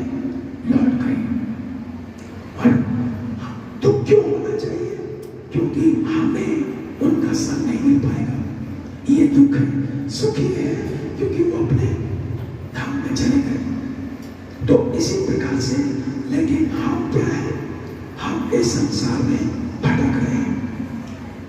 आपके देखिए, विद्रासु को एक ही आशा है, इस संसार में इस बात को मेरी को कान खोल के सुन लीजिएगा। आवाज आ रही है मेरे पीछे? ये बहुत जरूरी बात बता रहा हूं मैं। जाते जाते हमारी परंपरा में प्रकट हुए हैं विश्वनाथ चक्रवर्ती ठाकुर। उन्होंने ग्रंथ लिखा है माधुर्य कादंबरी। उस ग्रंथ में वो कहते हैं कि कृष्ण की शुद्ध भक्ति कभी भी भाग्य से नहीं मिलती। क्या कहा मैंने? दोहराइए। कृष्ण की भक्ति कभी भी कृष्ण की भक्ति भाग्य से नहीं मिलती। आप ये मत कहना हमारे भाग्य में नहीं है इसलिए नहीं मिली। भक्ति भाग्य से नहीं मिलती। दूसरी बात वो लिखते हैं कि भगवान कृष्ण की भक्ति पुण्यों से नहीं मिलती। कोई कह सकता है कि मेरा इतना पुण्य नहीं था, तुम्हारा पुण्य था तुम्हें भक्ति मिल गई, मेरा पुण्य नहीं था इसलिए भक्ति नहीं मिली। नहीं, भगवान की भक्ति पुण्य से नहीं मिलती। फिर तीसरा लिखते हैं, कई महात्माओं का कहना है कि कृष्ण तो पक्षपात करते हैं। जब वो बुलाएंगे तो मंदिर में जाऊंगा, वो भक्त बनाएंगे तो भक्त बनूंगा। शास्त्र ये कहता है नहीं, कृष्ण कभी भी किसी के साथ पक्षपात नहीं करते। उनके सबके सब एक जैसे बच्चे हैं। इस बात का प्रमाण गीता में उन्होंने दिया। 9वें अध्याय के 29वें श्लोक में, सम्मोहन सर्वभूतेषु न मे द्वेषो अस्ति न प्रिय ये भजन्ति तो मां भक्तया मयि तो तेषु चाप्यहम्। हे अर्जुन, मैं समस्त जीवों के प्रति समान भाव रखता हूं। ना तो मैं किसी से द्वेष करता हूं और न मैं किसी का पक्ष लेता हूं। लेकिन जो व्यक्ति मेरा भजन करता है, ये भजन्ति तो मां भक्तया मयि तो तेषु चाप्यहम्। लेकिन जो मेरा भजन करेगा उसका पक्ष मैं जरूर लेता हूं। तो आपको ये समझना है कि भक्ति ना तो पुण्यों से मिलेगी, ना भाग्य से मिलेगी और ना ही कृष्ण पक्षपात करते हैं। तो आप कहोगे भक्ति मिलती कैसे है? फिर बचा क्या? बचाइए। देखिए, विद्रासु कह रहे हैं, मैं आपके पवित्र तथा प्रबुद्ध भक्तों की संगति की ही खोज कर रहा हूं। ये भागवत की वाणी है और भागवत ग्रंथ के महत्व मैंने नहीं सुनाया आज, वो भी अवश्य सुनाऊंगा आखिरी दिन है आज में। पद्म पुराण में कहते हैं, श्रीमद् भागवतम पुराणम, श्रीमद् भागवतम नाम पुराणम का मत निर्णाम तथापि श्रवणम चार्षम निष्काम संयेव भक्तिदम। इसका अर्थ है, श्रीमद् भागवतम मनुष्यों की कामनाओं को पूर्ण करने वाला है। श्रीमद् भागवतम मनुष्यों की समस्त कामनाओं को पूर्ण करने वाला है। इसलिए आपके मंदिर में रोज कथा होती है 8 बजे, हर रोज। या तो YouTube के माध्यम से जुड़ जाइए इन बातों से। आप नहीं आ सकते तो इनसे सब्सक्राइब कर दीजिए यहाँ का चैनल। आप घर में बैठ करके कथा सुनिए। अगर मंदिर आ सकते हैं तो रोज भागवत सुनते आइए। भागवत आपकी सारी मनोकामनाओं को पूर्ण कर देगा। दूसरा, लेकिन अगर कोई निष्काम होकर इसका श्रवण श्रद्धा से करेगा, कैसे? निष्काम और श्रद्धा से करेगा, कोई कामना नहीं है, भक्ति पाने के लिए करेगा, तो ये ग्रंथ भक्ति प्रदान करने वाला है। ये ग्रंथ शुद्ध भक्ति प्रदान करेगा। ये भागवतम का महात्मा है। इसलिए विद्यासुर महाराज खोज कर रहे हैं। देखिए, आप सबको भी खोज करनी चाहिए, जगन्नाथ जी से आकर मांगना चाहिए, हे प्रभु मैं आपको जानना चाहता हूँ, आपको देखना चाहता हूँ। आप कृपा करके अपने चैत्य गुरु से, जो आपके चित्त में कृष्ण बैठा है, सबके अंदर है ना परमात्मा, अगर परमात्मा ना हो तो आत्मा भी चला जाएगा, क्योंकि जब शरीर छूटता है तो परमात्मा बाहर निकलते हैं, फिर बाद में आत्मा जाता है। तो सबके शरीर में परमात्मा बैठा है।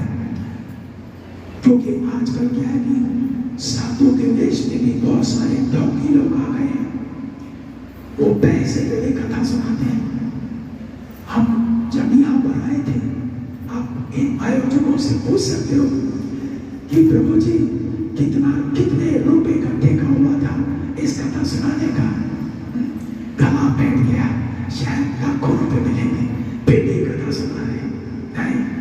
अगर हमें कुछ देंगे भी तो हम वापस इसी दान पत्र में डाल करके जाएंगे, एक पैसा नहीं लेंगे इस कथा सुनाने का। लेकिन दुर्भाग्य से हमारे सनातन धर्म में भी बहुत सारे साधु आ गए हैं ऐसे, जो केवल पैसे के लिए कथा सुनाना चाहते हैं। उन्होंने पेट भरने का व्यवसाय बना लिया भागवत कथा को भी। लेकिन अगर आप ऐसे लोगों से कथा सुनोगे तो ठगे जाओगे। ऐसे लोगों से कथा सुनो जिनको पैसा नहीं चाहिए, जो चाहते हैं कि आपका उद्धार हो। आप भगवान का नाम लोगे, आपका उद्धार होगा, इसमें इनका कोई फायदा नहीं होगा। इसलिए विद्यासुर कह रहे हैं, मैं आपके पवित्र तथा प्रबुद्ध भक्तों की संगति की खोज कर रहा हूं। आपको खोज करनी पड़ेगी। यहाँ पर मैं कथा रोक करने जा रहा हूं। एक एक बैठा हुआ यहाँ व्यक्ति, ये मत सोचना कि ये लोग प्रसाद खिला देते हैं, कोई दान दे देता है, खा लेते हैं, प्रसाद तो मिलेगा। शरीर को आपको क्या मिला? आप ये शरीर नहीं हो, आप आत्मा हो, इस शरीर में बैठे हो। ये शरीर तो केवल इस कमरे में बैठा। अगर मैं इस कमरे में बैठा हूं, प्रभुपाद जी कहते थे, क्या मेरा नाम कमरा हो गया? मेरा नाम कमरा नहीं हुआ। आप इस शरीर में बैठे हो, आपको इस शरीर से संबोधन करके बुलाया जा रहा है, जबकि आप कौन हो? कृष्ण जीवे स्वरूप होए, कृष्णे नित्य दास, जीव कर ले विश्वास तो और दुख नहीं। इसलिए एक एक इसमें कार्यक्रम में जो व्यक्ति आता है, उसको सच्चे मन से कृष्ण भगवान को प्राप्त करने का टारगेट बनाना चाहिए। जैसे मैंने कहा था, देहि नाम दुर्लभो मानुषो देहो, देहि नाम चंपम मुरा तत्रापि दुर्लभम मन्ये वैकुंठ प्रिय ग्रहण। इस संसार में सबसे मुश्किल है कृष्ण का शुद्ध भक्त मिलना। तो लेकिन सच्चे मन से खोज करोगे, हाँ, तो जरूर मिलेगा। प्रभुपाद जी कहते थे, लेकिन कुत्ता जो होता है ना, वो कभी भी इंक्वायरी नहीं करता। प्रभुपाद जी कहते थे, a dog will never inquire where to bark. Prabhupada ji कहते थे कि कुत्ता कभी सुनाम नहीं कहता हो कि भाई साहब आपके घर के आगे थोड़ा भौंकना है, क्या भौंक लूं? कभी कुत्ता कहेगा ऐसा? नेवर, है ना? लेकिन एक व्यक्ति हमेशा इंक्वायरी करे।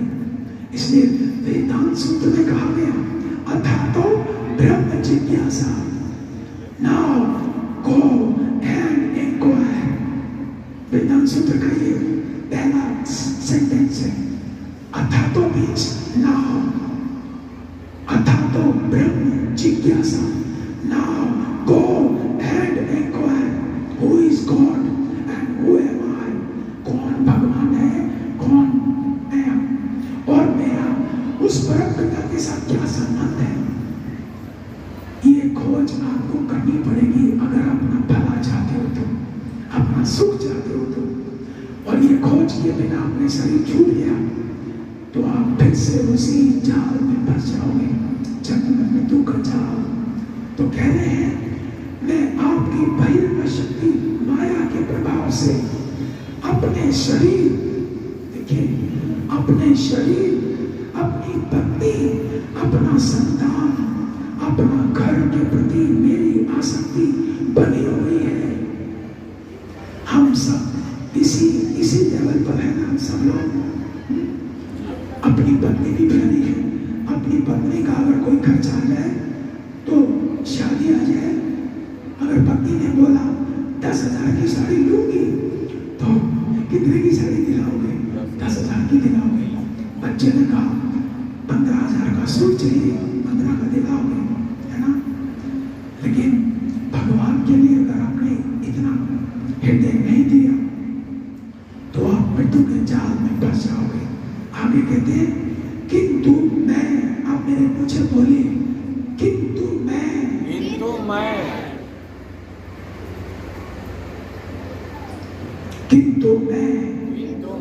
अब और अधिक आसक्त नहीं बने रहना चाहता।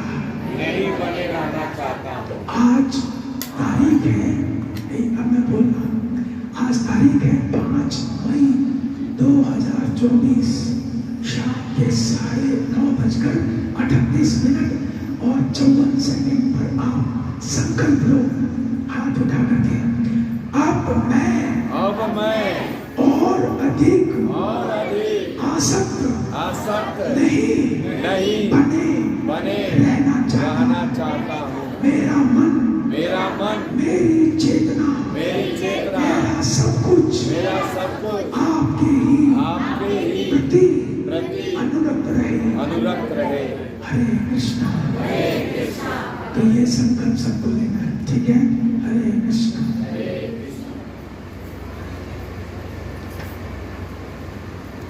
श्री राधे। हरे कृष्णा कृष्णा कृष्णा हरे हरे राम राम राम हरे। बहुत ही सुंदर है। अब प्रभु जी के विषय में क्या कहा जाए, इतनी करुणा है कि आज बिल्कुल ही स्थिति नहीं है एक शब्द भी बोलने की। और हम लोग तो शाम में जब मिले प्रभु जी से तो वहाँ भी हम लोग बात नहीं कर पाए क्योंकि बिल्कुल स्थिति नहीं थी। लेकिन फिर भी हम भगवान की भक्ति करें और भगवान की भक्ति करके अपने जीवन में सुख और शांति प्राप्त करें, केवल इसी कामना के साथ प्रभु जी ने हम सबको भागवत के शब्दों से लाभान्वित किए। और चैतन्य चरितमृत में बहुत ही सुंदर बात बताई गई है। परम दुर्लभ बोलिए कृष्ण अधरामृत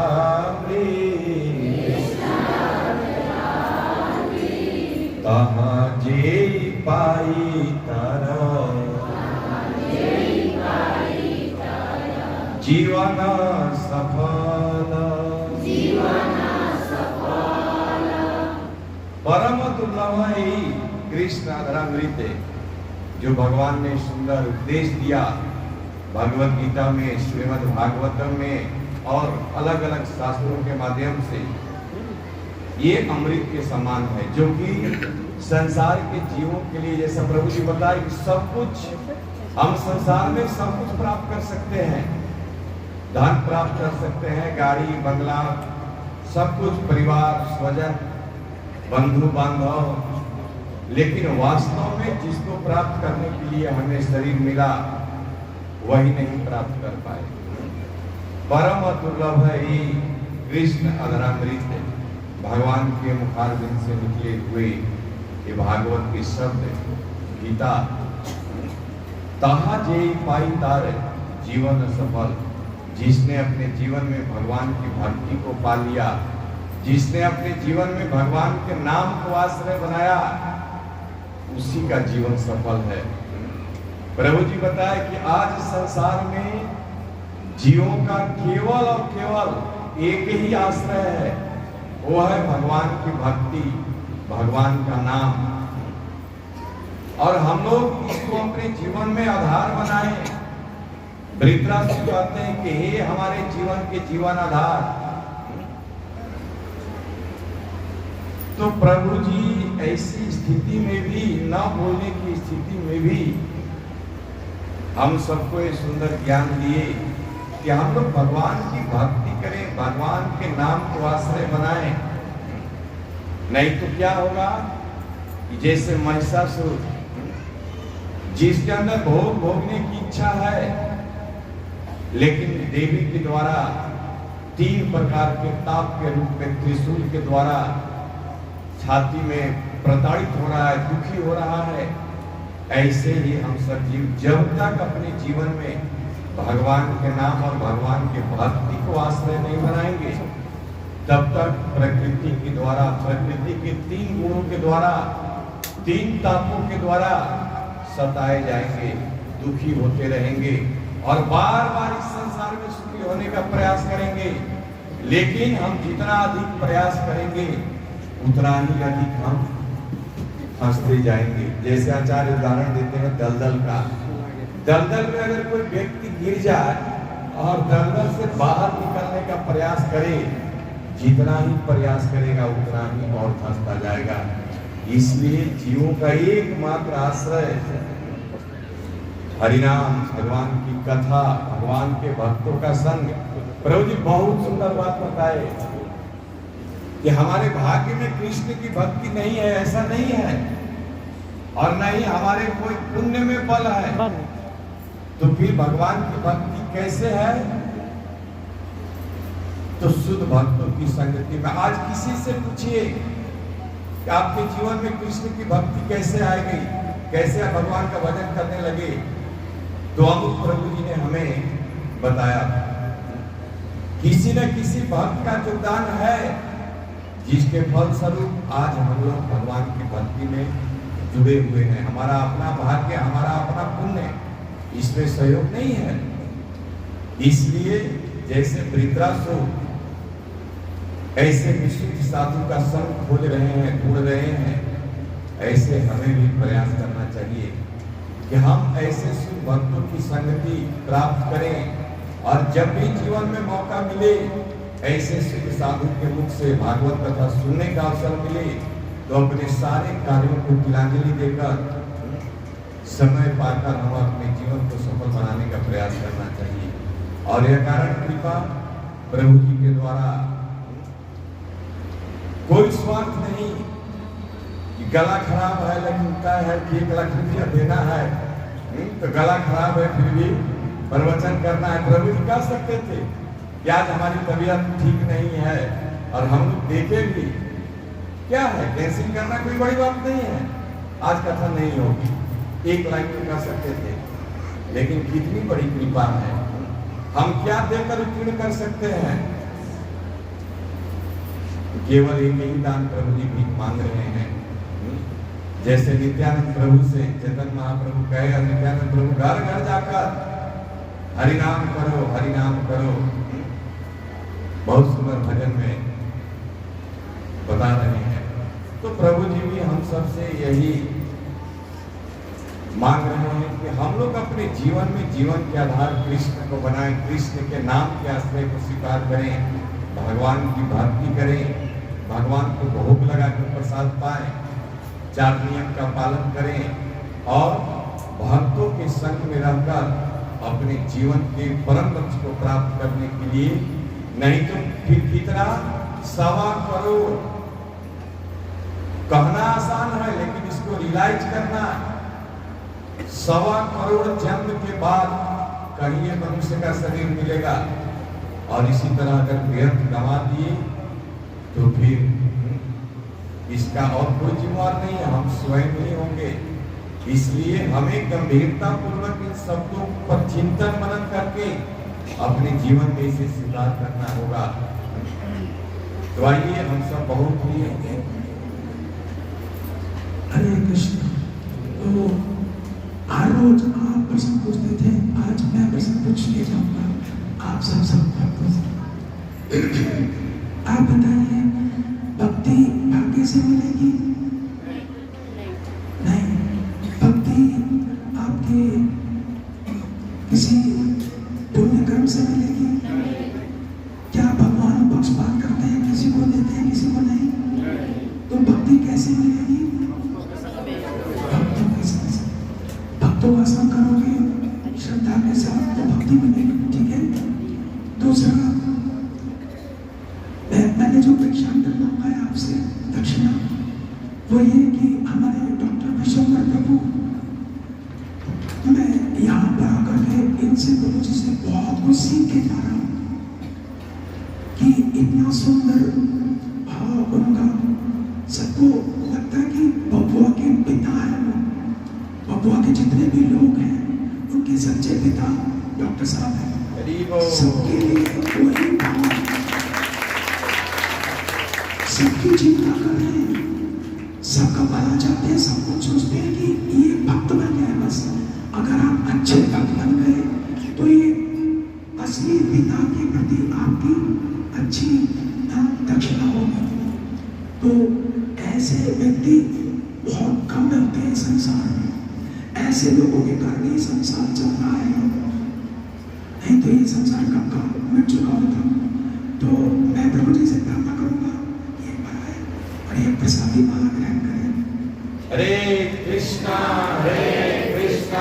कृष्णा कृष्णा हरे हरे, हरे राम राम राम हरे हरे।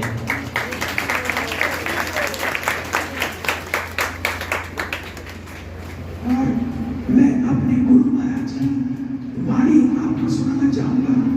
केवल 31 सेकंड, 31 सेकंड की हमारे गुरु महाराज का संदेश आप सुनिएगा ध्यान से। शरीर हमारा नहीं है, ये शरीर है भगवान का, और हमें सेवा करेंगे इस शरीर का उपयोग करना है। इसलिए भगवान के संदेश को आगे बढ़ाने में मैंने इस शरीर का उपयोग करना है, धर्म के संदेश का प्रचार बढ़ाने का। ये होना चाहिए हम सबका भाव।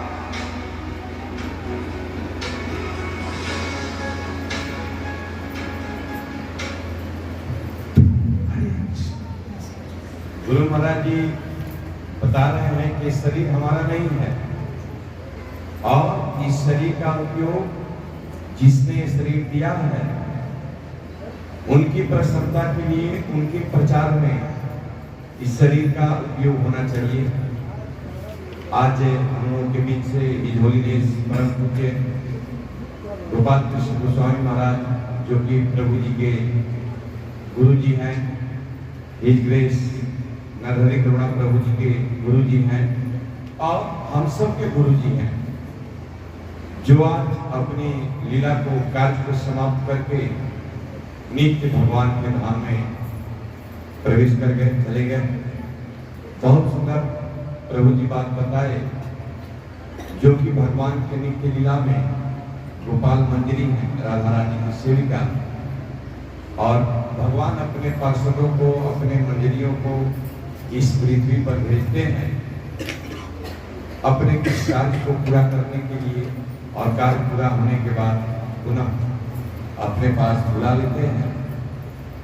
तो इन सब उद्देश्यों के साथ हमें भी अपने जीवन में गंभीरता पूर्वक इसको धारण करना चाहिए, और भगवान को ही अपने जीवन का आश्रय बनाकर, केंद्र बनाकर भक्ति करते हुए हम अपने जीवन को अध्यात्म के पथ पर अग्रसर कर सकते हैं। तो आइए हम लोग हृदय से प्रभु जी का आभार व्यक्त करते हैं। हरे कृष्णा कृष्णा कृष्णा हरे हरे, हरे राम राम राम हरे हरे।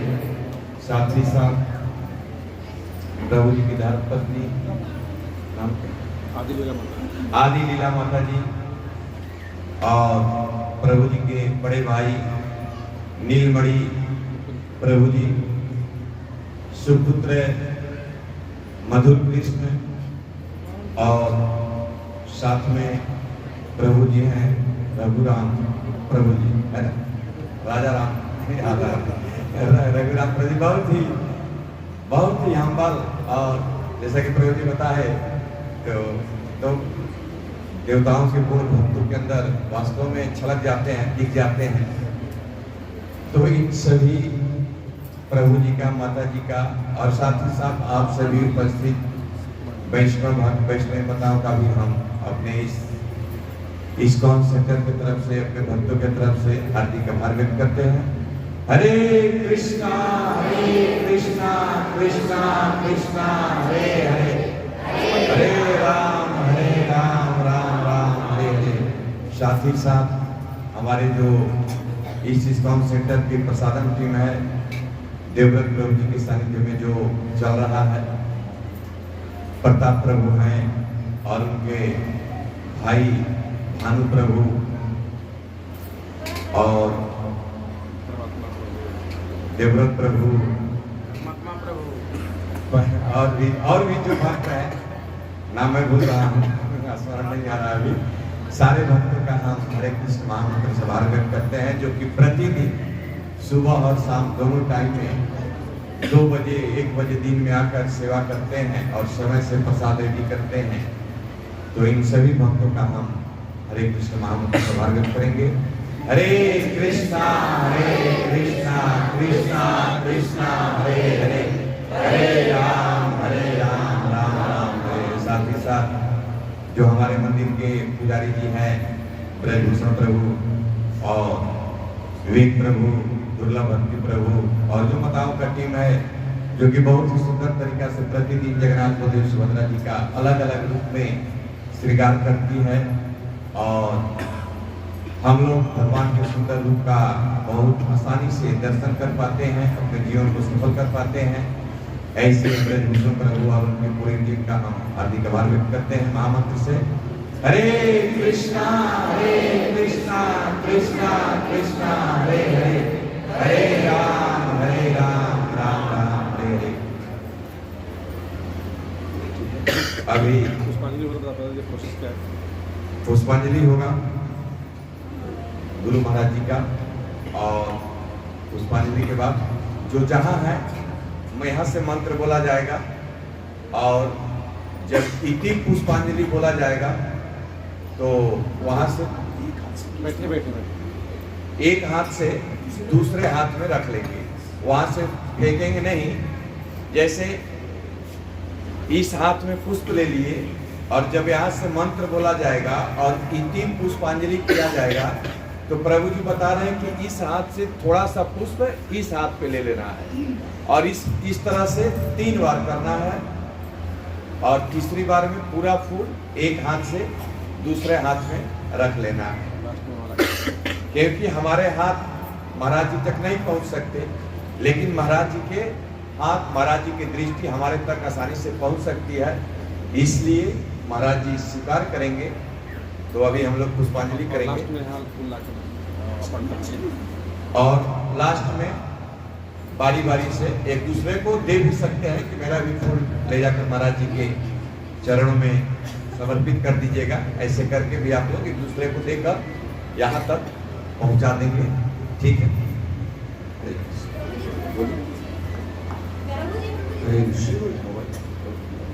तो सभी पीछे से बोलेंगे। देव हरि विवेक मैं पीछे से, मैं आगे से बोलूंगा, आप पीछे से बोले। ओम अज्ञाना तिमिरन्धस्य ज्ञानाञ्जना शलाक्या चक्षुरुन्मीलितं येन तस्मै श्री गुरुवे नमः। श्री चैतन्य मनोविष्ठम स्थापितं येन भूतले स्वयं रूपः कदा मह्यं ददाति स्वपदान्तिकं वन्देऽहं श्रीगुरो श्रीयुतपदकमलं श्रीगुरून् वैष्णवांश्च श्रीरूपं साग्रजातं सहगण रघुनाथं तं सजीवं साद्वैतं सावधूतं परिजन सहितं कृष्ण चैतन्य देवं श्रीराधा कृष्ण पदा सहगण ललिता श्री विशाखा हितांश नमो विष्णुपादाय कृष्णपृष्ठाय भूतले श्रीमते भक्तिवेदांत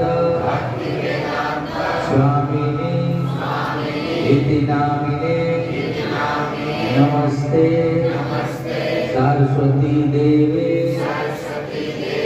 गौरवाणी प्रचारिणे निर्विशेष शून्यवादी पाश्चात्य देशकारिणे नमो विष्णुपादाय कृष्णपृष्ठाय भूतले श्रीमते भक्ति सिद्धांत सरस्वती इति नामिने श्रीवर्षभानवी देवी दैताय कृपाध्याय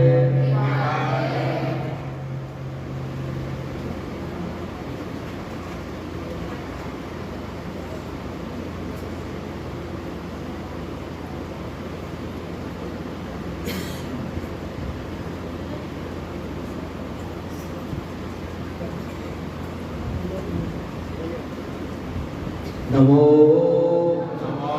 विष्णुपादाय कृष्णपृष्ठाय भूतले श्रीमते भक्तिवेदांत स्वामीति नामिने नमस्ते सरस्वती देवे गौरवाणी प्रचारिणे निर्विशेष शून्यवादी पाश्चात्य देशतारिणे नमो विष्णुपादाय कृष्णपृष्ठाय भूतले श्रीमते भक्ति सिद्धांत सरस्वती इति नामिने श्रीवर्षभानवी देवी दैताय कृपाध्याय कृष्ण संबंध विज्ञान दायिने प्रभवे नमः माधुर्योज्ज्वलः प्रेमाढ्य श्रीरूपानो भक्तिद श्री गौर करुणा शक्ति विग्रहाय नमस्तुते नमस्ते गौरवाणी श्रीमूर्तये दीनतारिणे रूपानुग विरोधापसिद्धांत ध्वांत हारिणे नमो गौर किशोराय साक्षात् वैराग्य मूर्तये विप्लम्भ रसो विप्रलम्भो रसाबोधे पदाम्बुजाय ते नमः। नमो भक्ति विनोदाय सच्चिदानंद नामिने गौर शक्ति स्वरूपाय रूपानुग वराय ते गौराभिर्भाव भूमिस्त्वं निर्दिष्टा सज्जन प्रिय वैष्णव सर्वभौम श्री जगन्नाथाय ते नमः। वाञ्छा कल्पतरुभ्यश्च कृपा सिन्धुभ्यश्च पतितानां पावनेभ्यो वैष्णवेभ्यो नमो नमः। नमो महावदन्याय कृष्ण प्रेम प्रदायते कृष्णाय कृष्ण चैतन्य नामने गौरतिष्वे नमः। पंचतत्वात्मकं कृष्णं भक्तरूप स्वरूपकं भक्तावतारं भक्ताख्यं नमामि भक्ति शक्तिकं। हे कृष्ण करुणा सिंधु दीनबंधो जगतपते गोपीश गोपिका कांत राधा कांत नमस्तुते जयकांत सुरतो पांगो मर्म मंदमते गति मत्सर्व स्वरूपदां भवजो राधा मदन मोहनो दिवद वृद्धाराय कल्पद्रुमाध्व श्रीमद् रत्नागरा सिंहासनस्थो श्रीमद् राधा श्री गोविंद देवो पृष्ठलिपि सेवामानो स्मरामि श्रीमान रासरस्राम्भि वंशी तत्र स्थित वर्षण वेणु स्वर्ण गोपी गोपिकानाथ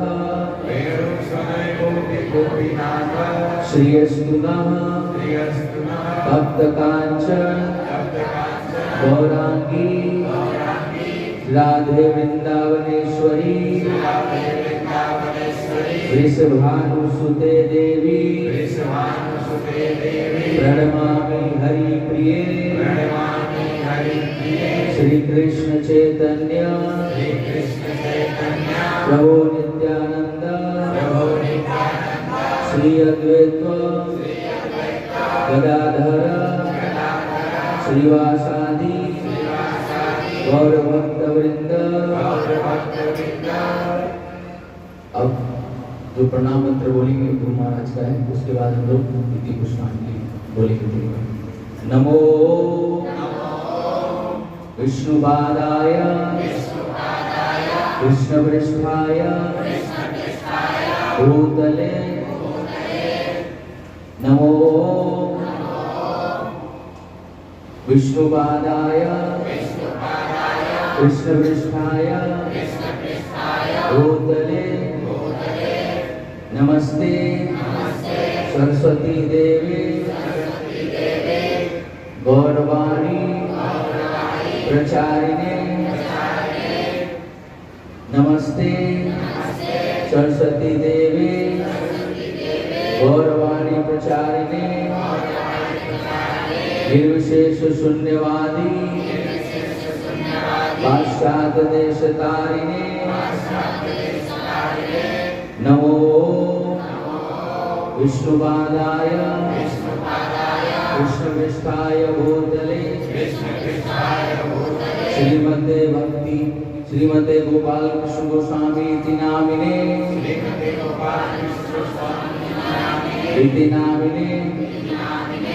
नमस्ते प्रभुपादस्य देवे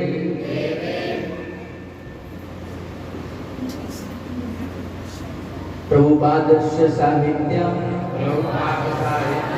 यः प्रकाश्य वितरे च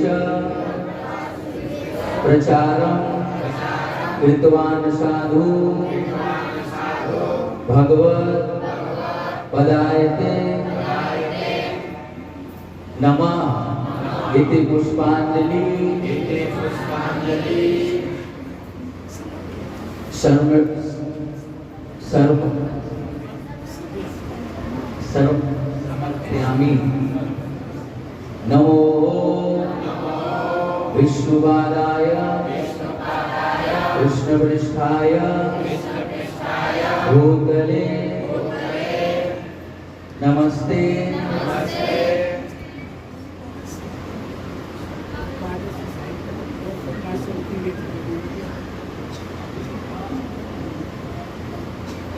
नमः ओम विष्णुपादाय कृष्णपृष्ठाय भूतले श्रीमते गोपाल कृष्ण नामिने प्रभुपादस्य साहित्य प्रचारिते नाम प्रकाशित। ये जो मंत्र है, नमो विष्णुपादाय कृष्णपृष्ठाय भूतले श्रीमते गोपाल कृष्ण गोस्वामी इति नामिने नमस्ते प्रभुपादस्य साहित्यं यः प्रकाश वितरे च प्रचारं कृतवान् साधु भगवत् पदायते नमः। तो इस प्रकार से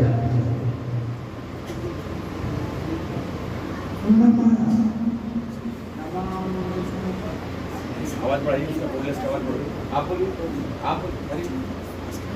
आप नमो विष्णुपादाय कृष्णपृष्ठाय भूतले श्रीमते गोपाल कृष्ण गोस्वामी इति नामिने प्रभुपादस्य साहित्यं यः प्रकाश वितरे च प्रचारं कृतवान् साधु भगवत् पदायते नमः इति पुष्पांजलि समर्पयामि। नमो विष्णुपादाय कृष्णपृष्ठाय भूतले श्रीमते गोपाल कृष्ण गोस्वामी इति नामिने प्रभुपादस्य साहित्यं यः प्रकाश वितरे च प्रचारं कृतवान् साधु भगवत् पदायते नमः इति पुष्पांजलि समर्पयामि। हरे कृष्ण कृष्ण कृष्ण हरे हरे हरे राम राम राम हरे हरे।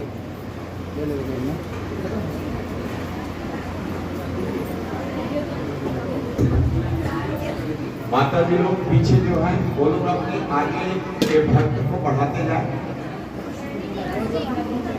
आज एक भक्त जा रहे हैं, आप उसी में कलेक्ट करके दे दीजिए। विवेक प्रभु गमला लीजिए। हाँ माता जी, आप सबका फूड कलेक्ट कर लीजिए वहीं पर, यहाँ नहीं आने की जरूरत है। और प्रभु जी लोग भी वहीं कलेक्ट कर लें, एक दूसरे को दे दे। ज्यादा लोग यहाँ हरी बोल, एक दो लोग ले लीजिए, कलेक्ट कर लीजिए वहीं से, सबका कलेक्ट कर लीजिए एक दो बार।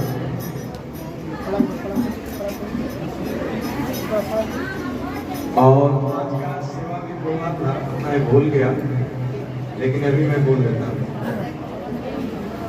गंगा प्रभु जी 101 रुपया, जितेंद्र सिंह चैनपुर वाटिका 500 रुपया और एक बोरा चावल।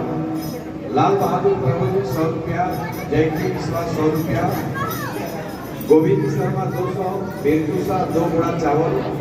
धूप दान में आया है 10 किलो चीनी। प्रताप प्रभु के परिवार से 1 बोरा 40 किलो आटा आया है। प्रकाश चौबे जी 25 किलो चावल। कुलभूषण प्रभु 101 रुपया। संगीता देवी कॉलोनी यह रहने वाली, वहां पानी और पानी का गिलास सेवा में मिला हूँ। राम कृपाल दास वकील साहब 551 रुपया, एच मदन मोहन प्रभु जी 500 रुपया और मदन मोहन जी के दामाद प्रभात प्रभु जी 500 रुपया, जितेंद्र प्रभु की माता जी 200 रुपया, अंगद दुबे 200, वृंदा देवी 101 रुपया, शिव प्रकाश 100 रुपया, रिंकू गुप्ता 110 रुपया, अशोक कुमार 100 रुपया, अतुल प्रभु जी 100 रुपया, महेंद्र प्रसाद 50 रुपया, ज्योति कुमारी 101 रुपया, मुन्ना प्रभु जी 110 रुपया, गौरव प्रभु जी मोबाइल 700 रुपया। इन सारे भक्तों का हम लोग हरे कृष्ण महामंत्र से समर्पित करेंगे। हरे कृष्णा कृष्णा कृष्णा हरे हरे, हरे राम राम राम हरे हरे। और अंत में प्रभु जी के चरणों में एक निवेदन भी करेंगे। आगे भी अपनी कृपा दृष्टि हम सब भक्तों के ऊपर साथी के लिए जरूर बनाएं, क्योंकि रामचरित मानस में तुलसीदास जी कहते हैं, प्रभु जी कह रहे हैं कि अगर हम सब भगवान के पास प्रभु जी को दक्षिणा देने के लिए तैयार हैं, तो प्रभु जी 7 दिन के आने के लिए तैयार है। आप लोग तैयार हैं? कैसे भगवान के पास आप लोग तैयार हैं? तब तो प्रभु जी का आना कन्फर्म है 7 दिन के लिए। अब इस बार पूरे व्यवस्था के साथ हम लोग प्रभु जी को बुलाएंगे, ताकि गला में किसी भी प्रकार की प्रॉब्लम न हो। इससे बहुत क्षति हम लोग को हुई है, जो कि प्रभु जी के अनमोल वचनों को हम लोग नहीं सुन पाए। लेकिन ये प्यास भी आगे के लिए अच्छा ही है, क्योंकि जितना अधिक प्यास रहेगा तो उतना ही हम लोग प्रभु जी का स्मरण कर पाएंगे। हरे कृष्णा।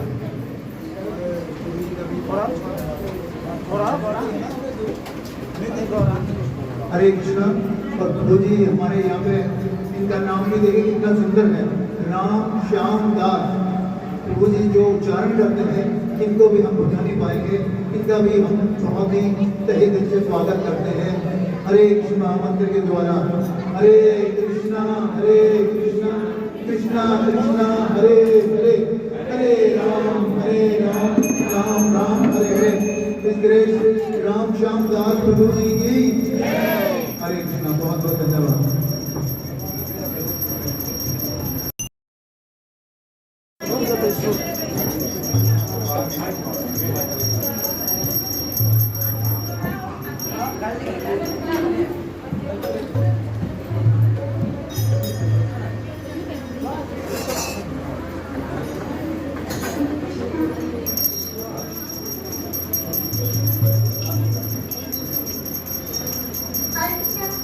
हरे कृष्ण हरे कृष्ण हरे कृष्णा कृष्णा कृष्णा हरे हरे, हरे राम राम राम हरे हरे।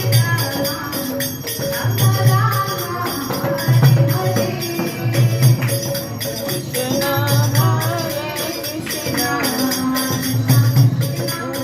हरे हरे, हरे राम हरे राम राम राम हरे हरे।